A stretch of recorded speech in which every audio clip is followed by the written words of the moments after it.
नमस्कार। खबरां दे इस बुलेटिन विच तुहाडा स्वागत है। मैं हाँ जसप्रीत सिंह। पहलां पेश ने चोणवीआं खबरां। श्रोमणी अकाली दल अते कांग्रेस के कई सीनियर आगू बीजेपी विच शामिल।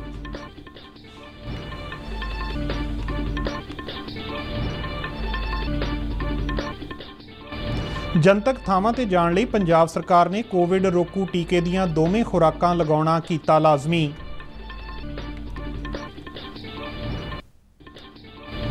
फौज की पश्चिमी कमान के chief of staff lieutenant general Devendra Sharma ने राजपुरा विखे कला कुंभ वर्कशाप का दौरा किया।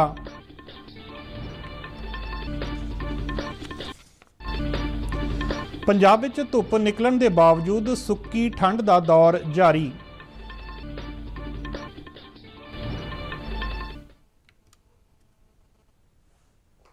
ते हुण खबरां विस्तार नाल। बीजेपी विच पंजाब के ਵੱਖ-ਵੱਖ प्रमुख नेतावां का शामिल होना जारी है। इस कड़ी विच मानसा तो श्रोमणी अकाली दल के साबका विधानकार जगदीप सिंह नकई, यूथ विंग के आगू रविप्रीत सिंह सिद्धू, श्री चमकौर साहिब तो साबका विधानकार शमशेर सिंह राय अते ओबीसी समाज तो अकाली दल के आगू हरभाग सिंह देसू समेत कई होर नेता अज दिल्ली विच केंद्री मंत्री ते पंजाब बीजेपी के चोण इंचार्ज गजेंद्र सिंह शेखावत की मौजूदगी विच बीजेपी विच शामिल होए। इस मौके गजेंद्र सिंह शेखावत ने कहा कि नवा पंजाब बनाउण विच सारिआं दा सहयोग मिलेगा अते बीजेपी का टीचा नवा पंजाब बनाउणा है। आज पंजाब में रेत माफिया का, ड्रग माफिया का, शराब माफिया का, पंजाब में भ्रष्टाचार का और पंजाब में आर्थिक बदहाली का स्मरण होता है। इस मजबूर बनते जा रहे पंजाब को पुनः मजबूत बनाने के लिए भारतीय जनता पार्टी के परिवार में सम्मिलित हुए सभी लोगों का मैं स्वागत करता हूं और मैं जिम्मेदारी के साथ में ये बात कहता हूं कि इनके आने से निश्चित रूप से भारतीय जनता पार्टी की शक्ति ताकत बढ़ेगी और भारतीय जनता पार्टी जो लक्ष्य हमने तय किया है कि इस बार भारतीय जनता पार्टी की सरकार नया पंजाब बनाने के लिए बने, उस लक्ष्य की प्राप्ति में इन सब का आना सहायक होगा। इस मौके केंद्रीय राज मंत्री सोम प्रकाश अते बीजेपी आगू दुष्यंत गौतम समेत कई आगू मौजूद सन। केंद्र सरकार ने कहा है कि चोण ड्यूटी विच लगे अधिकारी फ्रंटलाइन कर्मचारियों वजों वैक्सीन की तीजी खुराक लैण दे योग होणगे। केंद्र वल्लों सूबिਆਂ ਅਤੇ केंद्र शासित प्रदेशों ਨੂੰ जारी ताज़ा हदायतां विच चोणां वाले 5 सूबिਆਂ विच चोण अमले ਨੂੰ एहतियाती खुराक लैण लई योग बनाया गया है। सरकार ਵੱਲੋਂ तेजी नाल फैल रहे ओमिक्रॉन वेरीएंट ਨੂੰ ध्यान विच रखदिआं ਇਹ हदायतां जारी कीतियां गईआं ने। पंजाब सरकार ਵੱਲੋਂ कोविड-19 ਦੇ ਵੱਧ ਰਹੇ ਮਾਮਲਿਆਂ ਦੇ ਮੱਦੇਨਜ਼ਰ ਜਾਰੀ ਕੀਤੇ ਗਏ ਹੁਕਮਾਂ ਅਨੁਸਾਰ 15 ਜਨਵਰੀ ਤੋਂ ਜਨਤਕ ਥਾਵਾਂ ਤੇ ਜਾਣ ਲਈ ਕੋਵਿਡ ਰੋਕੂ ਟੀਕੇ ਦੀਆਂ ਦੋਵੇਂ ਖੁਰਾਕਾਂ ਲਗਵਾਉਣਾ ਲਾਜ਼ਮੀ ਹੋਵੇਗਾ। ਗ੍ਰਹਿ ਮਾਮਲਿਆਂ ਅਤੇ ਨਿਆਂ ਵਿਭਾਗ ਵੱਲੋਂ ਜਾਰੀ ਹੁਕਮਾਂ ਤਹਿਤ ਬਾਜ਼ਾਰ, ਸ਼ਾਪਿੰਗ ਮਾਲ, ਹੋਟਲ ਅਤੇ ਸਿਨੇਮਾ ਘਰਾਂ ਵਰਗੀਆਂ ਜਨਤਕ ਥਾਵਾਂ ਤੇ ਉਹੀ ਵਿਅਕਤੀ ਜਾ ਸਕਣਗੇ ਜਿਨ੍ਹਾਂ ਨੇ ਵੈਕਸੀਨ ਦੀਆਂ ਦੋਵੇਂ ਖੁਰਾਕਾਂ ਲਈਆਂ ਹੋਣਗੀਆਂ। ਸਰਕਾਰ ਨੇ ਪ੍ਰਾਈਵੇਟ ਅਤੇ ਸਰਕਾਰੀ ਖੇਤਰਾਂ ਦੇ ਬੈਂਕਾਂ, ਹੋਟਲਾਂ, ਰੈਸਟੋਰੈਂਟਾਂ, ਸ਼ਾਪਿੰਗ ਕੰਪਲੈਕਸਾਂ, ਸਿਨੇਮਾ ਹਾਲ, ਜਿਮਾਂ ਅਤੇ ਫਿਟਨੈਸ ਕੇਂਦਰਾਂ ਨੂੰ ਹੁਕਮ ਦਿੱਤੇ ਨੇ ਕਿ ਮੁਕੰਮਲ ਟੀਕਾਕਰਨ ਕਰਵਾ ਚੁੱਕੇ ਲੋਕਾਂ ਨੂੰ ਹੀ ਦਾਖਲ ਹੋਣ ਦੀ ਇਜਾਜ਼ਤ ਦਿੱਤੀ ਜਾਵੇ।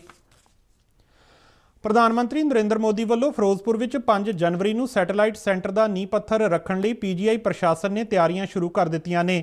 ਮਾਲਵਾ ਦੇ ਕਈ ਜ਼ਿਲ੍ਹਿਆਂ ਵਿੱਚ ਇਸ ਸੈਟੇਲਾਈਟ ਸੈਂਟਰ ਦੀ ਸਹੂਲਤ 490 ਕਰੋੜ ਰੁਪਏ ਦੀ ਲਾਗਤ ਨਾਲ ਬਣਾਈ ਜਾ ਰਹੀ ਹੈ, ਜਿਹੜੀ 2024 ਵਿੱਚ ਪੂਰੀ ਹੋਵੇਗੀ। इस सेंटर विच सारे विभागों के माहर अते ओपीडी नाल 100 बैड की इंडोर व्यवस्था की जाएगी। पीजीआई के डीडीए कुमार गौरव मुताबक सूबा सरकार नाल इस बारे कार्य योजना तैयार की जा रही है। फिरोजपुर विच सैटेलाइट सेंटर लई जमीन एक्वायर करन अते इसकी बाउंड्री वाल लगाउण दा काम पूरा हो चुकिया है। केंद्र की उसारी लई भारत सरकार वल्लों मारां दी टीम भेजी गई है। आज़ादी का अमृत महोत्सव ਨੂੰ ਸਮਰਪਿਤ आज़ादी का सफ़र तहत ਅਸੀਂ ਭਾਰਤ ਦੀ ਆਜ਼ਾਦੀ ਵਿੱਚ ਯੋਗਦਾਨ ਪਾਉਣ ਵਾਲੇ ਵੱਖ-ਵੱਖ ਮੰਨੇ ਪ੍ਰਮੰਨੇ ਅਤੇ ਗੁੰਮਨਾਮ ਆਜ਼ਾਦੀ ਸੰਗਰਾਮੀਆਂ ਦੇ ਜੀਵਨ ਦੇ ਪਹਿਲੂਆਂ ਤੋਂ ਤੁਹਾਨੂੰ ਜਾਣੂ ਕਰਵਾਉਂਦੇ ਹਾਂ। ਇਸ ਤੋਂ ਇਲਾਵਾ ਆਜ਼ਾਦੀ ਦੇ ਸੰਘਰਸ਼ ਨਾਲ ਜੁੜੀਆਂ ਹੋਰ ਗਤੀਵਿਧੀਆਂ ਬਾਰੇ ਵੀ ਦੱਸਦੇ ਹਾਂ। ਅੱਜ ਦੀ ਕੜੀ ਵਿੱਚ ਅਸੀਂ ਤੁਹਾਨੂੰ ਉਦਾਰਵਾਦੀ ਨੇਤਾ ਵੋਮੇਸ਼ ਚੰਦਰ ਬੈਨਰਜੀ ਅਤੇ ਕ੍ਰਾਂਤੀਕਾਰੀ ਸੁਤੰਤਰਤਾ ਸੈਨਾਨੀ ਭੁਪਿੰਦਰ ਕੁਮਾਰ ਦੱਤਾ ਬਾਰੇ ਜਾਣਕਾਰੀ ਦੇ ਰਹੇ ਹਾਂ।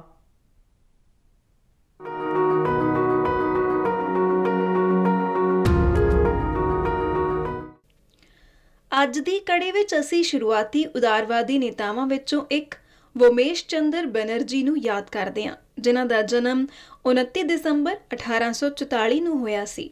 ਉਹ ਭਾਰਤੀ ਰਾਸ਼ਟਰੀ ਕਾਂਗਰਸ ਦੇ ਸਹਿ ਸੰਸਥਾਪਕ ਅਤੇ ਪਹਿਲੇ ਪ੍ਰਧਾਨ ਸਨ। ਵੋਮੇਸ਼ ਚੰਦਰ ਬੈਨਰਜੀ ਨੇ ਇੰਗਲੈਂਡ ਵਿੱਚ ਕਾਨੂੰਨ ਦੀ ਪੜ੍ਹਾਈ ਦੇ ਲਈ ਸਰਕਾਰੀ ਸਕਾਲਰਸ਼ਿਪ ਹਾਸਲ ਕੀਤੀ। ਜੂਨ 1867 ਵਿੱਚ ਉਹਨਾਂ ਨੂੰ ਉੱਥੋਂ ਦੀ ਬਾਰ ਵਿੱਚ ਬੁਲਾਇਆ ਗਿਆ। ਇੰਗਲੈਂਡ ਵਿੱਚ ਉਹਨਾਂ ਨੇ ਲੰਡਨ ਇੰਡੀਅਨ ਸੁਸਾਇਟੀ ਦੀ ਸਥਾਪਨਾ ਕੀਤੀ ਅਤੇ ਭਾਰਤ ਵਿੱਚ ਪ੍ਰਤੀਨਿਧੀ ਅਤੇ ਜ਼ਿੰਮੇਵਾਰ ਸਰਕਾਰ ਦੀ ਹਮਾਇਤ ਕੀਤੀ। ਉਹ 1868 ਵਿੱਚ ਕਲਕੱਤਾ ਪਰਤ ਆਏ ਅਤੇ ਕੁਝ ਹੀ ਸਾਲਾਂ ਵਿੱਚ ਹਾਈ ਕੋਰਟ ਵਿੱਚ ਸਭ ਤੋਂ ਮਸ਼ਹੂਰ ਬੈਰਿਸਟਰ ਬਣ ਗਏ। 1883 ਵਿੱਚ ਉਹਨਾਂ ਨੇ ਕਲਕੱਤਾ ਹਾਈ ਕੋਰਟ ਵਿੱਚ ਸੁਰਿੰਦਰਨਾਥ ਬੈਨਰਜੀ ਤੇ ਚੱਲ ਰਹੇ ਨਿਰਾਦਰੀ ਦੇ ਮੁਕੱਦਮੇ ਵਿੱਚ ਅਦਾਲਤ ਵਿੱਚ ਉਹਨਾਂ ਦਾ ਬਚਾਅ ਕੀਤਾ। ਵੋਮੇਸ਼ ਚੰਦਰ ਬੈਨਰਜੀ ਨੇ 1885 ਵਿੱਚ ਕਾਂਗਰਸ ਦੇ ਪਹਿਲੇ ਸੈਸ਼ਨ ਦੀ ਪ੍ਰਧਾਨਗੀ ਕੀਤੀ।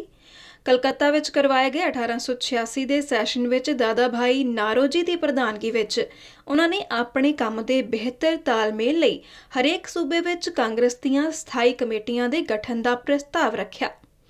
ਇਸ ਮੌਕੇ ਤੇ ਉਹਨਾਂ ਨੇ ਕਾਂਗਰਸ ਨੂੰ ਆਪਣੀਆਂ ਗਤੀਵਿਧੀਆਂ ਨੂੰ ਕੇਵਲ ਸਿਆਸੀ ਮਾਮਲਿਆਂ ਤੱਕ ਹੀ ਸੀਮਤ ਰੱਖਣ, ਸਮਾਜਿਕ ਸੁਧਾਰਾਂ ਦੇ ਮੁੱਦਿਆਂ ਨੂੰ ਹੋਰਨਾਂ ਸੰਗਠਨਾਂ ਤੇ ਛੱਡ ਦੇਣ ਦੀ ਹਮਾਇਤ ਕੀਤੀ। ਉਹਨਾਂ ਨੇ ਇਲਾਹਾਬਾਦ ਵਿੱਚ 1892 ਦੇ ਸੈਸ਼ਨ ਵਿੱਚ ਫਿਰ ਤੋਂ ਭਾਰਤੀ ਰਾਸ਼ਟਰੀ ਕਾਂਗਰਸ ਦੀ ਪ੍ਰਧਾਨਗੀ ਕੀਤੀ। ਇਸ ਮਹਾਨ ਨੇਤਾ ਨੂੰ ਸਾਡੀ ਸ਼ਰਧਾਂਜਲੀ। ਅਸੀਂ ਅੱਜ ਯਾਦ ਕਰ ਰਹੇ ਹਾਂ ਕ੍ਰਾਂਤੀਕਾਰੀ ਸੁਤੰਤਰਤਾ ਸੈਨਾਨੀ ਭੁਪਿੰਦਰ ਕੁਮਾਰ ਦੱਤਾ ਨੂੰ, ਜਿਨ੍ਹਾਂ ਦੀ ਅੱਜ ਬਰਸੀ ਹੈ। 29 ਦਸੰਬਰ 1979 ਨੂੰ ਅੱਜ ਦੇ ਹੀ ਦਿਨ ਉਹਨਾਂ ਦਾ ਦੇਹਾਂਤ ਹੋਇਆ ਸੀ। ਇੱਕ ਪ੍ਰਮੁੱਖ ਜੁਗਾਂਤਰ ਨੇਤਾ ਭੁਪਿੰਦਰ ਕੁਮਾਰ ਦੱਤਾ ਨੇ ਦਸੰਬਰ 1917 ਵਿੱਚ ਬਿਲਾਸਪੁਰ ਜੇਲ੍ਹ ਵਿੱਚ 78 ਦਿਨਾਂ ਲਈ ਭੁੱਖ ਹੜਤਾਲ ਕੀਤੀ ਸੀ। ਇਹ ਉਸ ਸਮੇਂ ਤੱਕ ਕਿਸੇ ਵੀ ਦੇਸ਼ ਵਿੱਚ ਸਭ ਤੋਂ ਲੰਬੀ ਮਿਆਦ ਦੀ ਭੁੱਖ ਹੜਤਾਲ ਸੀ। ਦੱਤਾ ਦਾ ਜਨਮ 8 ਅਕਤੂਬਰ 1892 ਨੂੰ ਜੈਸੋਰ ਦੇ ਪਿੰਡ ਠਾਕੁਰਪੁਰ ਵਿੱਚ ਹੋਇਆ ਸੀ, ਜੋ ਹੁਣ ਬੰਗਲਾਦੇਸ਼ ਵਿੱਚ ਹੈ। ਉਹ ਅਨੁਸ਼ੀਲਨ ਸਮਿਤੀ ਦੇ ਵੰਡ ਵਿਰੋਧੀ ਅੰਦੋਲਨਾਂ ਤੋਂ ਪ੍ਰੇਰਿਤ ਹੋਏ ਅਤੇ ਸੰਗਠਨ ਵਿੱਚ ਸ਼ਾਮਲ ਹੋ ਗਏ। ਸਤੰਬਰ 1915 ਵਿੱਚ ਬਾਘਾ ਜਤਿਨ ਦੀ ਮੌਤ ਤੋਂ ਬਾਅਦ ਭਾਰਤ ਵੱਡੇ ਪੈਮਾਨੇ ਤੇ ਦਮਨ ਹੋਇਆ ਅਤੇ ਸੁਤੰਤਰਤਾ ਸੈਨਾਨੀਆਂ ਨੂੰ ਜੇਲ੍ਹਾਂ ਵਿੱਚ ਬੰਦ ਕਰ ਦਿੱਤਾ ਗਿਆ। ਭੁਪਿੰਦਰ ਕੁਮਾਰ ਦੱਤਾ ਨੂੰ 17 ਮਈ 1917 ਨੂੰ ਗ੍ਰਿਫਤਾਰ ਕਰ ਲਿਆ ਗਿਆ। ਜੇਲ੍ਹ ਵਿੱਚ ਜਤਿਨ ਲਾਹੜੀ ਅਤੇ ਭੁਪਿੰਦਰ ਕੁਮਾਰ ਦੱਤਾ ਨੇ ਹੈਬੀਅਸ ਕਾਰਪਸ ਦੇ ਬਿਨਾਂ ਸੁਤੰਤਰਤਾ ਸੈਨਾਨੀਆਂ ਨੂੰ ਜੇਲ੍ਹ ਭੇਜੇ ਜਾਣ ਅਤੇ ਉੱਥੇ ਸਰੀਰਕ ਤੇ ਮਾਨਸਿਕ ਅਤਿਆਚਾਰ ਦੇ ਖਿਲਾਫ ਵਿਰੋਧ ਪ੍ਰਦਰਸ਼ਨ ਕੀਤਾ। ਉਹਨਾਂ ਨੇ ਭੁੱਖ ਹੜਤਾਲ ਦੇ ਫੈਸਲੇ ਦੇ ਬਾਰੇ ਵਿੱਚ 8 ਪੰਨਿਆਂ ਦੀ ਇੱਕ ਲੰਬੀ ਅਪੀਲ ਪ੍ਰਕਾਸ਼ਿਤ ਕੀਤੀ, ਜਿਸ ਨੂੰ ਦੇਸ਼ ਨੂੰ ਸੂਚਿਤ ਕਰਨ ਲਈ ਕਈ ਮਹੱਤਵਪੂਰਨ ਹਸਤੀਆਂ ਨੂੰ ਭੇਜਿਆ ਗਿਆ ਸੀ। ਭੁਪਿੰਦਰ ਕੁਮਾਰ ਦੱਤਾ ਨੂੰ ਬਾਅਦ ਵਿੱਚ ਬਿਲਾਸਪੁਰ ਜੇਲ੍ਹ ਭੇਜ ਦਿੱਤਾ ਗਿਆ, ਜਿੱਥੇ ਉਹਨਾਂ ਨੇ 78 ਦਿਨਾਂ ਤੱਕ ਭੁੱਖ ਹੜਤਾਲ ਜਾਰੀ ਰੱਖੀ। ਉਹਨਾਂ ਨੂੰ 1920 ਵਿੱਚ ਰਿਹਾ ਕੀਤਾ ਗਿਆ ਸੀ। ਭੁਪਿੰਦਰ ਕੁਮਾਰ ਦੱਤਾ ਨੂੰ 23 ਸਤੰਬਰ 1923 ਨੂੰ ਮੁੜ ਗ੍ਰਿਫਤਾਰ ਕਰ ਲਿਆ ਗਿਆ ਅਤੇ ਬਰਮਾ ਦੀ ਮਾਂਡਲੇ ਜੇਲ੍ਹ ਭੇਜ ਦਿੱਤਾ ਗਿਆ। ਜਲਦ ਹੀ ਸੁਭਾਸ਼ ਚੰਦਰ ਬੋਸ ਨੂੰ ਗ੍ਰਿਫਤਾਰ ਕਰ ਲਿਆ ਗਿਆ।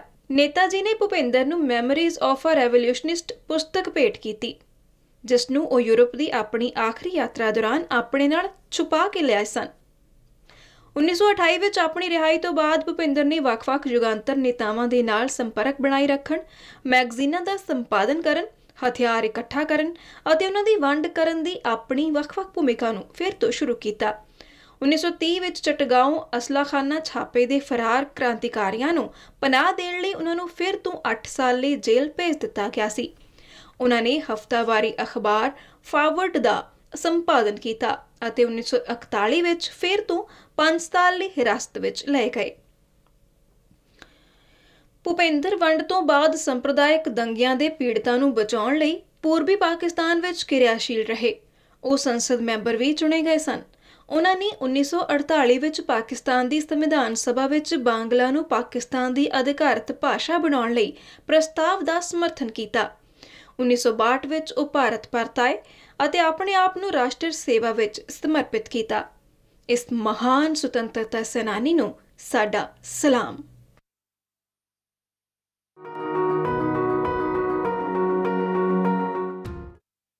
ਪਟਿਆਲਾ ਦੀ ਥਾਪਰ ਯੂਨੀਵਰਸਿਟੀ ਵਿੱਚ ਪੜ੍ਹਦੇ ਇੰਜੀਨੀਅਰਿੰਗ ਦੇ ਵਿਦਿਆਰਥੀਆਂ ਨੇ ਹਰ ਹਾਥ ਕਲਮ ਨਾਂ ਦੀ ਇੱਕ NGO ਬਣਾਈ ਏ। ਇਹ NGO 2014 ਤੋਂ ਝੁੱਗੀ ਚੌਂਪੜੀ ਵਿੱਚ ਰਹਿਣ ਵਾਲੇ ਬੱਚਿਆਂ ਦੀ ਪੜ੍ਹਾਈ ਦਾ ਕੰਮ ਦੇਖ ਰਹੀ ਏ ਅਤੇ ਨਾਲ ਹੀ ਸਿਲਾਈ ਕਢਾਈ ਦੀ ਸਿਖਲਾਈ ਵੀ ਦੇ ਰਹੀ ਏ ਤਾਂ ਜੋ ਮੰਗ ਕੇ ਖਾਣ ਦੀ ਥਾਂ ਇਹ ਬੱਚੇ ਆਤਮ ਨਿਰਭਰ ਬਣ ਸਕਣ। ਇੱਕ ਰਿਪੋਰਟ।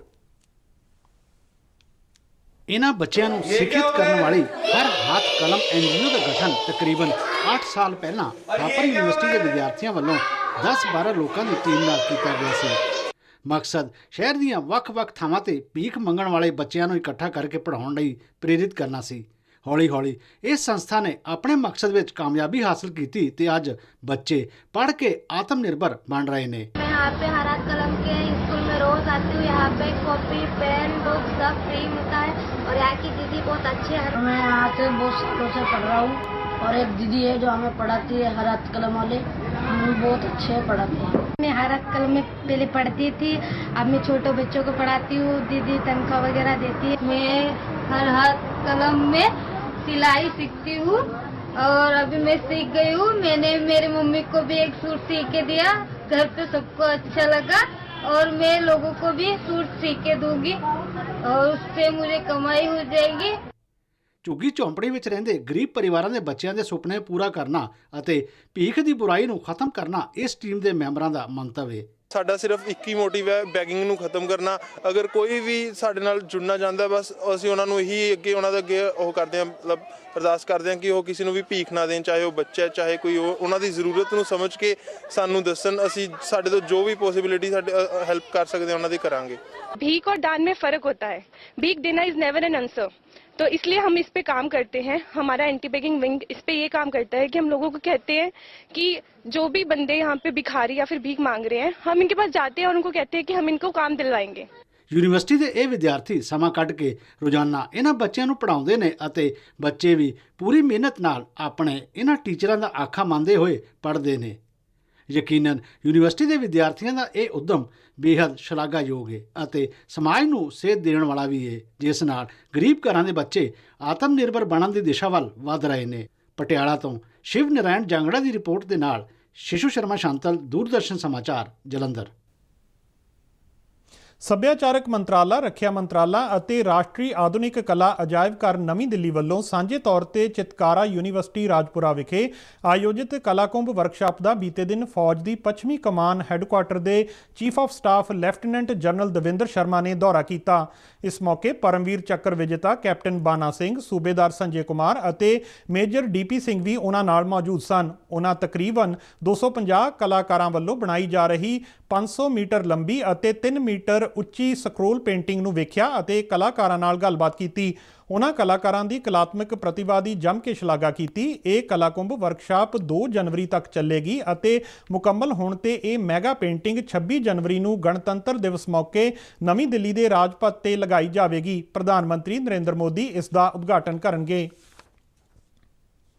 ਨੈਸ਼ਨਲ ਸਕਿੱਲ ਯੋਗਤਾ framework vocational teachers union of Punjab ਵੱਲੋਂ ਖਰੜ ਬੱਸ ਸਟੈਂਡ ਤੇ ਅੱਜ ਦੁਪਹਿਰ ਤੋਂ ਅਣਮਿੱਥੇ ਸਮੇਂ ਦਾ ਧਰਨਾ ਸ਼ੁਰੂ ਕਰਦਿਆਂ ਰੋਡ ਜਾਮ ਕੀਤਾ ਗਿਆ। ਯੂਨੀਅਨ ਦੇ ਪ੍ਰਧਾਨ ਰਾਏ ਸਾਹਿਬ ਸਿੰਘ ਸਿੱਧੂ ਨੇ ਦੱਸਿਆ ਕਿ ਪਿਛਲੇ ਕਈ ਵਰ੍ਹਿਆਂ ਤੋਂ ਕੰਟਰੈਕਟ ਆਧਾਰ ਤੇ ਕੰਮ ਕਰਦੇ ਇਹ ਅਧਿਆਪਕ ਹੁਣ ਸਰਕਾਰ ਤੋਂ ਨਿਯਮਤ ਕਰਨ ਦੀ ਮੰਗ ਕਰ ਰਹੇ ਨੇ। ਉਹਨਾਂ ਕਿਹਾ ਕਿ ਅਧਿਕਾਰੀਆਂ ਨਾਲ ਕਈ ਮੀਟਿੰਗਾਂ ਵੀ ਕੀਤੀਆਂ ਗਈਆਂ ਨੇ ਪਰ ਕੋਈ ਪੱਕਾ ਹੱਲ ਨਾ ਨਿਕਲਣ ਤੇ ਅੱਜ ਜਾਮ ਵਰਗਾ ਸਖਤ ਕਦਮ ਚੁੱਕਣਾ ਪਿਆ ਏ। ਰਾਏ ਸਾਹਿਬ ਸਿੰਘ ਨੇ ਕਿਹਾ ਕਿ ਉਹ ਵਿਦਿਆਰਥੀਆਂ ਨੂੰ ਆਪਣਾ ਭਵਿੱਖ ਬਣਾਉਣ ਦੇ ਹੁਨਰ ਸਿਖਾ ਕੇ ਕਮਾਈ ਦੇ ਪੱਕੇ ਸਰੋਤ ਦੇ ਰਹੇ ਨੇ ਪਰ ਖੁਦ ਸਿਰਫ 12,000 ਰੁਪਏ ਮਹੀਨਾ ਤਨਖਾਹ ਵਿੱਚ ਗੁਜ਼ਾਰਾ ਕਰ ਰਹੇ ਨੇ। ਉਹਨਾਂ ਸਰਕਾਰ ਤੋਂ ਮੰਗ ਕੀਤੀ ਹੈ ਕਿ ਇਹਨਾਂ ਅਧਿਆਪਕਾਂ ਦੀ ਭਰਤੀ ਲਈ ਆਊਟਸੋਰਸਿੰਗ ਏਜੰਸੀਆਂ ਨੂੰ 6 ਕਰੋੜ 40 ਲੱਖ ਰੁਪਏ ਦੀ ਅਦਾਇਗੀ ਬੰਦ ਕੀਤੀ ਜਾਵੇ ਅਤੇ ਇਹ ਰਕਮ ਵਿਦਿਆਰਥੀਆਂ ਦੀ ਅਧਿਐਨ ਸਮੱਗਰੀ ਲਈ ਦਿੱਤੀ ਜਾਵੇ। ਦੇਰ ਸ਼ਾਮ ਪੁਲਿਸ ਨੇ ਧਰਨਾ ਦੇਣ ਵਾਲਿਆਂ ਨੂੰ ਸੜਕ ਤੋਂ ਹਟਾਉਣ ਲਈ ਕਾਰਵਾਈ ਕੀਤੀ, ਜਿਸ ਦੌਰਾਨ ਧਰਨਾਕਾਰੀਆਂ ਨੇ ਸਰਕਾਰ ਖਿਲਾਫ ਜ਼ੋਰਦਾਰ ਨਾਅਰੇਬਾਜ਼ੀ ਕੀਤੀ। ਪੰਜਾਬ ਵਿੱਚ ਸੁੱਕੀ ਠੰਡ ਦਾ ਦੌਰ ਜਾਰੀ ਏ। ਅੱਜ ਵੀ ਦਿਨ ਵੇਲੇ ਚੰਗੀ ਧੁੱਪ ਨਿਕਲੀ ਪਰ ਠੰਡੀਆਂ ਹਵਾਵਾਂ ਨਾਲ ਇਸ ਦਾ ਸੇਕ ਘਟ ਰਿਹਾ। ਸੂਬੇ ਵਿੱਚ ਮੋਗਾ ਸ਼ਹਿਰ ਸਭ ਤੋਂ ਠੰਡਾ ਰਿਹਾ, ਜਿੱਥੇ ਘੱਟੋ-ਘੱਟ ਤਾਪਮਾਨ 1 ਡਿਗਰੀ ਸੈਲਸੀਅਸ ਦਰਜ ਕੀਤਾ ਗਿਆ। ਅੰਮ੍ਰਿਤਸਰ, ਬਠਿੰਡਾ, ਫਰੀਦਕੋਟ ਅਤੇ ਫਿਰੋਜ਼ਪੁਰ ਵਿੱਚ ਘੱਟੋ-ਘੱਟ ਤਾਪਮਾਨ 2.4 ਡਿਗਰੀ ਸੈਲਸੀਅਸ ਰਿਹਾ। ਮੌਸਮ ਵਿਭਾਗ ਨੇ ਆਉਂਦੇ 48 ਘੰਟਿਆਂ ਵਿੱਚ ਘੱਟੋ-ਘੱਟ ਤਾਪਮਾਨ ਵਿੱਚ 2 ਤੋਂ 4 ਡਿਗਰੀ ਸੈਲਸੀਅਸ ਦੀ ਗਿਰਾਵਟ ਦੀ ਸੰਭਾਵਨਾ ਜਤਾਈ ਹੈ। ਵਿਭਾਗ ਨੇ ਇਸ ਦੌਰਾਨ ਸੰਘਣੀ ਧੁੰਦ ਪੈਣ ਅਤੇ ਸੀਤ ਲਹਿਰ ਵਧਣ ਦੀ ਚੇਤਾਵਨੀ ਵੀ ਦਿੱਤੀ ਹੈ। ਇਸ ਦੇ ਨਾਲ ਹੀ ਖਬਰਾਂ ਦਾ ਇਹ ਬੁਲੇਟਿਨ ਖਤਮ ਹੁੰਦਾ ਹੈ। ਮੈਂ ਸਟੂਡੀਓ ਤੋਂ ਬਾਹਰ ਮਾਸਕ ਲਗਾ ਕੇ ਜਾ ਰਿਹਾ ਹਾਂ। ਤੁਸੀਂ ਵੀ ਜਦੋਂ ਬਾਹਰ ਜਾਓ ਤਾਂ ਮਾਸਕ ਜ਼ਰੂਰ ਲਗਾਓ। ਇਜਾਜ਼ਤ ਦਿਓ। ਨਮਸਕਾਰ।